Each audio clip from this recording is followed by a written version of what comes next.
sommes encore là chez vous et nous vous bénissons dans le nom précieux de notre Seigneur et Sauveur Jésus-Christ. Le seul Seigneur, le vrai, qui a fait ses preuves pendant presque 20 siècles. Depuis sa mort et sa résurrection jusqu'à aujourd'hui, son nom retentit dans presque toutes les oreilles. Si vous n'avez pas encore entendu parler de lui, je me demande si vous êtes de cette planète. Mais je sais qu'il y a ces endroits où son nom n'est pas encore arrivé, mais c'est pour bientôt. Parce que la parole qu'il a laissée a comme mission d'atteindre les extrémités de la terre. D'abord, tous les démons savent qu'il existe, tous les animaux savent qu'il existe, et tous les humains, pour une grande partie, parce qu'il y a des coins où l'évangile n'est pas encore arrivé, c'est le seul Seigneur, et tout genou fléchira devant lui. Donc il est digne d'être notre Seigneur, il est digne d'être prêché. C'est celui-là qui a fait que nous soyons ce que nous sommes.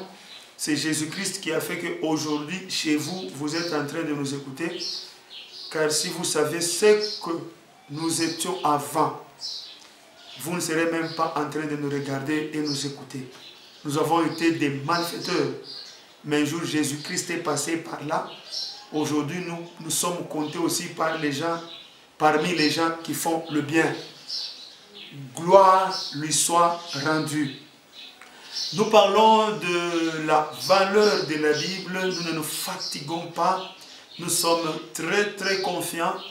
Nous avons confiance dans la parole de Dieu, une parole puissante, une parole éternelle. La parole qui a les mêmes effets dans toutes les générations. Si elle rencontre la foi, elle produit ce qu'elle a produit au temps des apôtres. Donc jusqu'à aujourd'hui, il y a des gens qui vivent les actes des apôtres parce qu'ils ont mis seulement la foi dans la parole que les apôtres ont laissée. Dans le même cadre, nous parlons de définition de la Bible. Nous sommes arrivés à la 4e définition qui dit ceci. La Bible, c'est l'ensemble des témoignages de tous les témoins oculaires des grandes œuvres de Dieu. Mais bien aimés, sans le témoignage, nous ne pouvons rien faire. Nous ne serons même pas convaincants. Par quoi on reconnaîtra que la parole est puissante? N'est-ce pas par les œuvres? Sans œuvres, on ne peut pas dire qu'il y a la puissance. Voilà pourquoi, si on doit définir le ministère de Jésus-Christ, je prends juste la déclaration des noms de Dieu dans le Nouveau Testament. Il dit qu'il était un prophète puissant en parole et en œuvre. Les apôtres étaient des hommes puissants en parole et en œuvre. Jésus-Christ, homme puissant en parole et en œuvre. Paul, homme puissant en parole et en œuvre. La parole accompagnée des œuvres, c'est la parole de Dieu. Dieu lui-même, il sait. Il nous connaît, c'est lui qui nous a créés. Il sait une chose. Si il nous parle seulement, il n'accomplit rien. Nous n'allons pas croire en lui. Même Jean, l'apôtre, le dit. Les choses que Jésus-Christ a accomplies, nous ne pouvons pas les écrire. Si nous décidons de tout écrire, il n'y a pas un livre qui contiendrait les œuvres de Jésus-Christ de Nazareth. Mais le peu que nous vous écrivons, c'est pour que vous croyiez. Donc Dieu sait que s'il parle seulement, il ne fait rien d'une manière concrète, les gens auront du mal à croire. Si aujourd'hui, l'évangile se répand dans le monde entier, c'est parce que l'évangile a laissé beaucoup de traces. Il n'a pas seulement laissé les gens qui parlent bien, mais il a aussi laissé de grandes œuvres. Les morts ont ressuscité, les aveugles ont vu, les boiteux ont marché, ceux-là qui avaient des problèmes, qui avaient des cœurs brisés, ont reçu la consolation. Voilà pourquoi jusqu'à aujourd'hui l'évangile est d'actualité. Dans la Bible, les chefs religieux étaient surpris. quand Jésus-Christ est venu, il a trouvé d'autres doctrines, des gens qui parlaient très bien, très éloquents. Mais quand il a commencé son évangile, voici un des témoins bibliques qui dit ceci. Mais ça, c'est quelle doctrine par laquelle on chasse même les démons? Ça, c'est quelle doctrine où quelqu'un parle avec autorité? Non seulement il y a l'autorité, mais il y a les maladies incurables qui trouvent des guérisons instantanées. Voilà. Ces gens nous ont écrit le témoignage, je vous ai bien dit. Si on nous a seulement parlé des hommes de prière et la Bible n'a pas parlé de l'exaucement de leur prière, nous ne serons pas en train de prier aujourd'hui. Ce sont ces témoignages-là qui nous fortifient. Une parole, Dieu s'adresse à un serviteur, Abraham, et puis quelques années plus tard, Abraham a l'enfant. Ça nous fortifie. Si on a dit seulement que Dieu a fait la promesse à Abraham, on ne nous parle pas de l'accomplissement. Je ne sais pas si nous aurions même la foi. Je ne sais pas si nous aurons même la foi. C'est par les témoignages qu'aujourd'hui, si je reçois, si Dieu me parle, ou si un prophète me parle, je suis sûr que le Seigneur accomplira. C'est parce qu'il y a eu les témoignages. Vous savez, Abraham, ce n'est pas pour rien qu'on l'appelle père de la foi. Avant lui, c'est vrai, il y avait Noé, à qui Dieu avait parlé du déluge et il a accompli. Mais par rapport à la promesse de la vie, Abraham était le seul à qui Dieu avait dit, je ferai de toi une source de bénédiction, je te bénirai. Il n'avait pas de référence. Cet homme a cru. Maintenant, aujourd'hui, derrière nous, dans la Bible, nous avons beaucoup de gens à qui Dieu a parlé et Dieu a accompli. Voilà pourquoi aujourd'hui, si un prophète nous parle, je suis sûr que ce que le prophète dit, comme ça vient de l'Éternel, ça s'accomplira certainement. Donc on ne pouvait jamais croire dans la fidélité de Dieu si Dieu n'avait pas accompli les promesses dans les vies de ses serviteurs dans la Bible. Comment on croirait dans sa fidélité? Comment on croirait dans sa fidélité s'il ne l'avait pas montré d'une manière palpable dans les vies de ses serviteurs? Donc lis la Bible, tu es en train de lire des grands témoignages vrais, les témoignages vrais. Pas les témoignages qu'on entend par-ci, par-là, de certains hommes soi-disant anciens sorciers, mais qui sont encore dans l'occultisme. Et quand on leur donne la chair, ils parlent de leurs témoignages. Tout ce qu'ils font spirituellement, c'est mettre les enfants de Dieu en communion avec les démons. Croyez-vous que si aujourd'hui on me parle de ce que on me parle de la conversation d'un ancien sorcier et le diable, moi je serai édifié. Je serai édifié. Parce que cet ancien sorcier-là a passé du temps avec quelqu'un qui ment, qui ne fait que mentir. Donc tout ce que le diable t'a dit quand tu étais sorcier, c'était le mensonge. Et voilà, tu t'exposes par-ci, par-là, tu parles du mensonge. Le diable n'a jamais dit la vérité. Les véritables témoignages, les témoignages dignes de confiance se trouvent dans la Bible et dans les bouches des serviteurs qui ont fait un parcours avec le Seigneur. Ceux-là qui étaient avec le diable, même s'ils ont fait 40 ans, tout ce qu'ils racontent là, c'est le mensonge. Les déclarations du diable devant un sorcier, ça ne peut jamais être la vérité. Nourris ta foi avec ces témoignages véridiques. Lis la Bible. La foi en Dieu, la confiance en Dieu naîtra.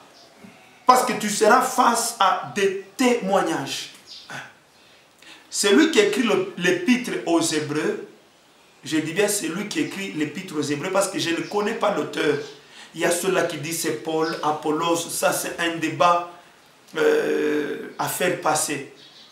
Parce que la chose la plus importante, c'est que tout le monde juge que l'épître aux Hébreux, c'est une épître inspirée. Ça s'est vérifié sur toute la ligne. Son inspiration est fiable. Sa source est fiable.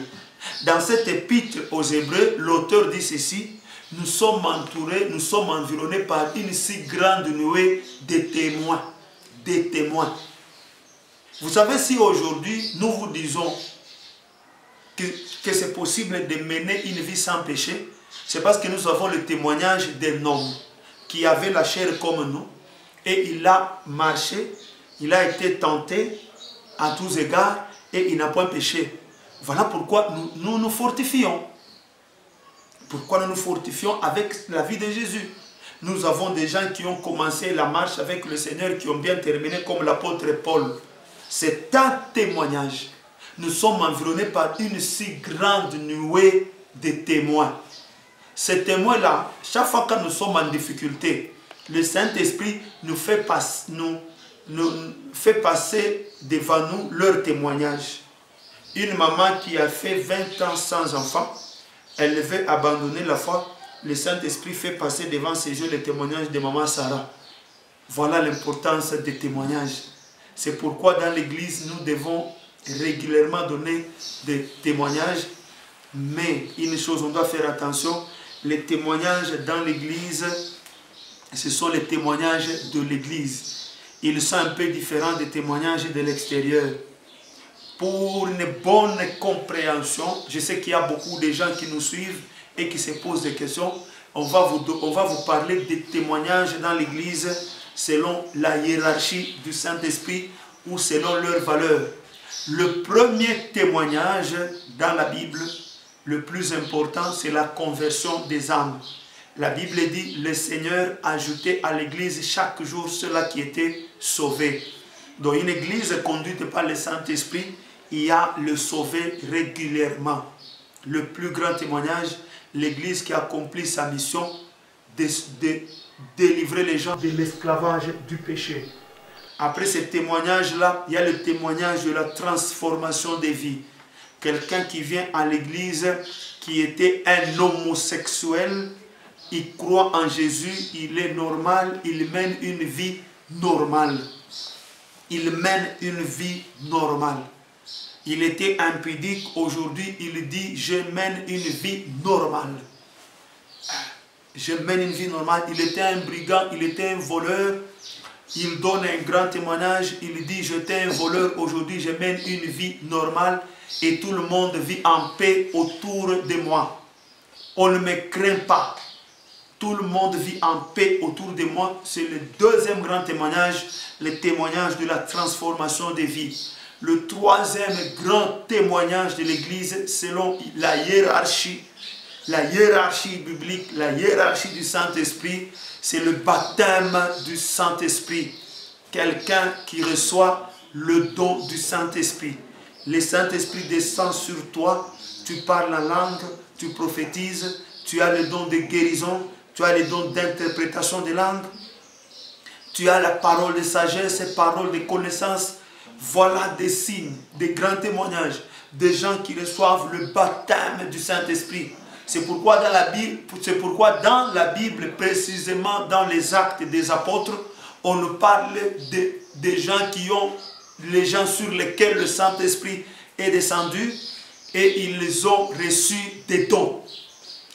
Ils ont reçu des dons. Le quatrième grand témoignage, ce sont les œuvres dont nous parlons ici. Par l'Église, la parole de Dieu se manifeste en toute puissance. Par l'Église, la parole de Dieu se manifeste en toute puissance. Dans l'Église, on résout les problèmes insolubles. C'est-à-dire le problème que les hommes ne savent pas résoudre avec leur sagesse. Ils sont au bout. L'Église contient des hommes sages qui peuvent facilement résoudre ces problèmes-là. Il y a des maladies incurables. Mais l'Église, par la puissance de l'Évangile, guérit les malades. Alors dans l'Église, il y a des gens qui témoignent qu'ils avaient consulté des médecins des années. Je n'ai pas parlé des gens qui témoignent aujourd'hui. J'utilise la Bible. On nous parle d'une maman qui a dit qu'elle a perdu tout son argent chez les médecins. Et quand elle est allée voir Jésus-Christ de Nazareth, elle a eu la guérison. Par l'Église, Jésus-Christ de Nazareth se manifeste, continue son œuvre, l'œuvre qu'il accomplissait à Jérusalem dans les rues d'Israël, Jésus continue à accomplir les mêmes œuvres dans l'Église. Ça, c'est le 4e témoignage. D'autres témoignages de l'Église à la fin, c'est ce que nous pouvons trouver même chez les autres. Les 4 premiers témoignages ne peuvent jamais exister dans le monde. Le monde ne peut jamais sauver quelqu'un de l'esclavage du péché. Le monde ne peut jamais transformer toute une vie. Tout ce que les hommes ont ne peuvent jamais leur apporter le Saint-Esprit. Il y a eu un homme qui avait dit à un apôtre qui voulait donner l'argent pour qu'il puisse recevoir la puissance. L'apôtre lui a dit non, ça ne peut pas se faire. Tout ce que les hommes ont ne peuvent jamais leur apporter le Saint-Esprit. Tout ce que les hommes ont ne peuvent jamais résoudre certains problèmes. D'ailleurs, ils sont témoins qu'à un moment donné, ils se retrouvent face au mur, ils ne peuvent rien faire. L'argent ne peut rien faire. Leur sagesse est limitée. Il y a toujours des problèmes qui restent sans solution. Maintenant, le 5e témoignage est constitué des choses que même les hommes peuvent faire par leurs propres moyens. Le Seigneur sait aussi bénir quelqu'un matériellement. Il sait aussi élever quelqu'un en dignité. La Bible nous le dit. Nous avons des gens à qui que le Seigneur a élevé même en dignité. Ça, le monde peut le faire. On a des gens à qui Dieu a donné de grandes richesses. Les richesses se trouvent dans ce monde, nous pouvons nous les partager. Ça, ce sont les témoignages. Voilà pourquoi nous insistons sur cette définition, l'ensemble des témoignages. Je vous ai dit dans un autre numéro que dans la Bible, il y a les prescriptions et les témoignages. Mais moi, selon mes analyses, les témoignages contiennent une grande partie. Analysez les évangiles, vous arriverez à la même conclusion que moi. Jésus-Christ est fait, Jésus-Christ agit, des milliers de malades ont eu leur guérison. C'est-à-dire, on n'a même pas laissé le temps aux gens de témoigner. Imaginez-vous si il y avait les médias à cette époque-là. Chaque jour, Jésus guérissait des milliers de malades et qu'on devait donner à un malade le temps de témoigner. Mais bien aimé, l'apôtre Jean avait raison de dire, si on pouvait parler de tout ce que Jésus-Christ avait fait, il n'y a aucun livre dans le monde qui le contiendrait. Alors les témoignages sont très très importants. Ce sont les témoignages des grandes œuvres qui prouvent réellement que nous avons affaire à Dieu. Les magiciens en Égypte, c'est parce qu'ils ont vu quelque chose de grand qu'ils ont dit, ça, c'est les doigts de Dieu. Ils ont vu quelque chose qu'eux ne pouvaient jamais faire. Vous savez, dans le monde, il y a beaucoup de divinités, il y a beaucoup de personnalités qui accomplissent des choses. Alors, comme Dieu vient aussi nous appeler dans ce monde, il sait lui-même qu'il doit faire ce que tous les hommes ne peuvent pas faire pour qu'il soit encore convaincant. L'évangile sans œuvre ne peut convaincre personne. Ce que nous vous disons est vrai. Si aujourd'hui l'évangile bat son plein, si aujourd'hui l'évangile se répand, c'est parce que partout où il est passé, l'évangile a laissé des traces. Je sais que même vous qui êtes en train de suivre cette série d'enseignements sur la valeur de la Bible, je suis sûr que vous aurez la foi et ce que vous écoutez va laisser des traces dans vos vies. La Bible dit, la parole de Dieu, elle est puissante, elle est efficace, elle est plus tranchante qu'aucune épée à double tranchant, capable de séparer moelle et jointure, capable de séparer l'esprit et l'âme. La parole maîtrise toutes choses et la parole laisse des traces. La parole produit des témoins partout où elle passe. Moi qui suis en train de vous parler, après autant d'années, si je reste confiant, si je reste convaincu que ces choses sont vraies, c'est parce que j'ai vu leurs œuvres dans ma propre vie et ceux-là qui les ont écoutées, ont expérimenté, ils ont des témoignages. C'est ce qui nous donne même la force d'en parler. Que Dieu vous bénisse et à la prochaine.